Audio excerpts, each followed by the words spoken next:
Shani with another video. Today's video is going to be about some of the worst foods that I've ever tasted. And I know a lot of people love to say, well, how do you know if you don't like a food if you've never tasted it? I can guarantee you 100% that these foods that I'm about to list to you, I have tried them and I just absolutely do not agree with them. So let's jump right into it. So the first food I'm going to talk to you guys about that I grew up having to pretty much feel like I was forced to eat. Good times, good times.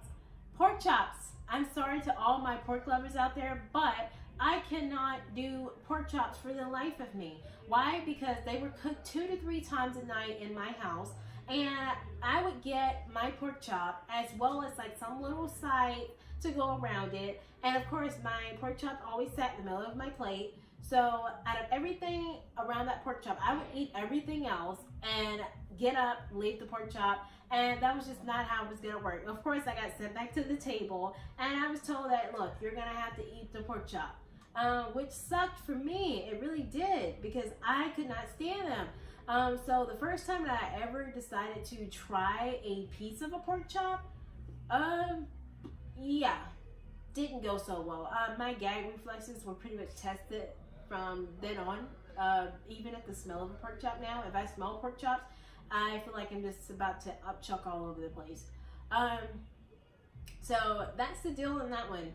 Next one that I would say I don't like, onions. I don't understand how people can eat onions in their salads, on their burgers. You guys are bold, because I cannot do it. I've tried and I just can't not do it. So I will not eat onions on anything. I will not eat them on a salad. I will not eat them on a burger. I don't care. I will not eat them because the smell gets to me and it just like affects my nose like really, really bad. Anybody that knows me knows that I have like allergies really, really bad. So smells like that are only going to intensify and make it worse. Not to mention cutting one. I hate cutting onions because then of course your small violin comes on and there's nothing you can do but stand there and just cry.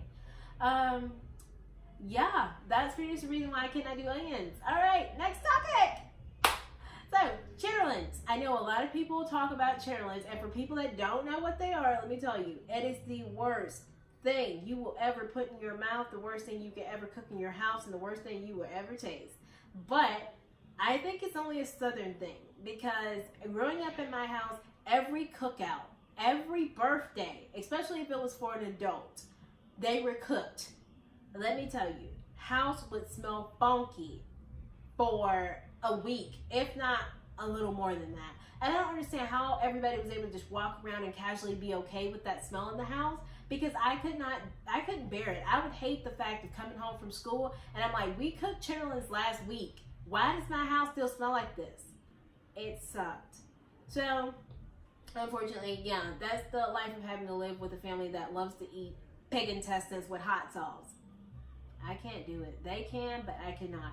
I was offered to try a piece though, because they wanted to test my theory of why I don't like chitterlings, why I don't want to eat them. And I tried a small piece of it. So after trying a small piece, I just, like instantly, the first thing I'm thinking about was, oh God, like this tastes like you're chewing on a rubber band with hot sauce on it. Yeah, I used to do that as a kid, like a small kid. I've only chewed on one rubber band. Don't judge me. It was me being a kid. Instead of biting my fingernails, I chose to just, chew on a rubber band. My cat is video bombing me. But yeah, no, chitterlings, I cannot do them at all. Next topic, lima beans. I don't know why everybody thinks that the very beginning of the year that you have to cook something green in your house for good luck, but in my lima beans always took the cake. Why? I have no idea. Everybody would eat them, put salt and pepper on them, and of course, here we go. Some people wanted to put onions. I could not stand onions. I made that clear. But they would put salt and pepper in there, and everybody would sit around and just eat a full bowl of them, and I'm looking like, okay, I know they say you have to eat something green, so what about Jolly Ranchers? Airheads? Jelly beans? Anything else besides this? I cannot do this. But I still tried it, And it's almost the consistency. The taste was nasty. The consistency of it is like taking a ball of Play-Doh and mushing it around in your hand. That is almost the consistency that I got whenever I would eat lima beans. And it sucked for me. Next topic, mushrooms. Let me tell you guys, mushrooms, I have 2 reasons why I cannot and never will ever again pick them up. So mushrooms, the taste was horrible to me. It just, no. Second reason is that I found out through having an allergic reaction to mushrooms that I'm anaphylactic. So for people that don't understand what anaphylactic, or may not even know what anaphylactic is, it is basically a allergic reaction that could become super life-threatening to you. So what happened to me was that night, I believe it was beef stroganoff that was being cooked in my house. And because my family is one to want to follow recipes by the book, they don't believe in taking anything out, adding anything in. They don't believe in halving anything. If you can't do the whole dish, then maybe you don't need to cook it. So it called for mushrooms, like whole mushrooms, and they put them inside of my food. So when I got my plate, of course, I'm over here thinking like, wow, this is really, really, really crazy. I'm not sure. I'm sorry, guys. My ecosystem just picked up on me talking. Always doing that. Why? So, once I got to the hospital, my throat had literally went from being like this to closing slowly like this. And it got so bad to the point where like I couldn't breathe. I didn't know if I was gonna die that night or anything.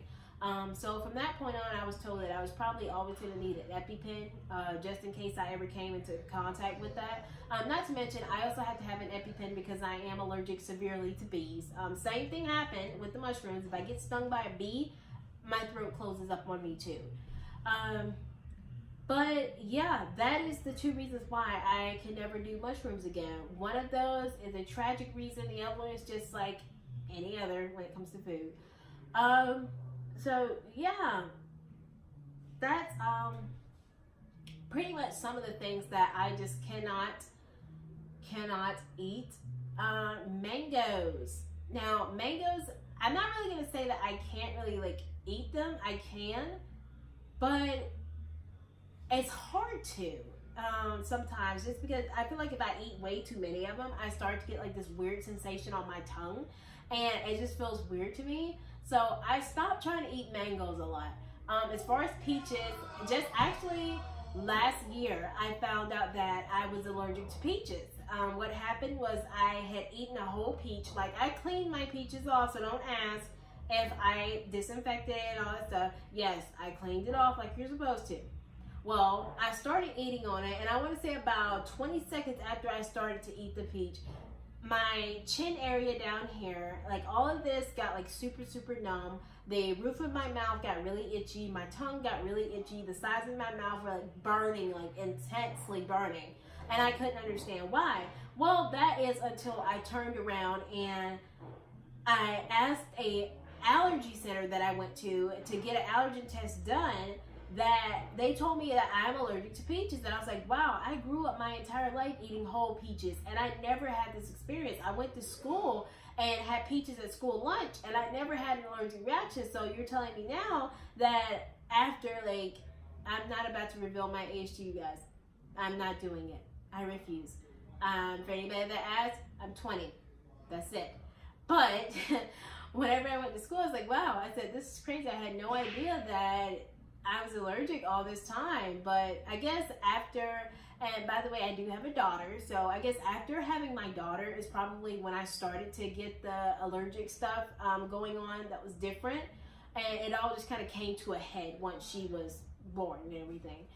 But yeah, guys, so that is kind of really the only foods that I can think of off the top of my head. I'll probably have a part 2 that will come along eventually. I don't know when. Just keep a lookout for it. But anyways, like, comment, of course, subscribe to this video. You know you want to. And let me know what you guys think. Let me know some of the foods that you've ever tasted that are just horrible. Let me know some of your food stories. I want to hear it all. I want to know it all. So until my next video, guys, take care. Peace.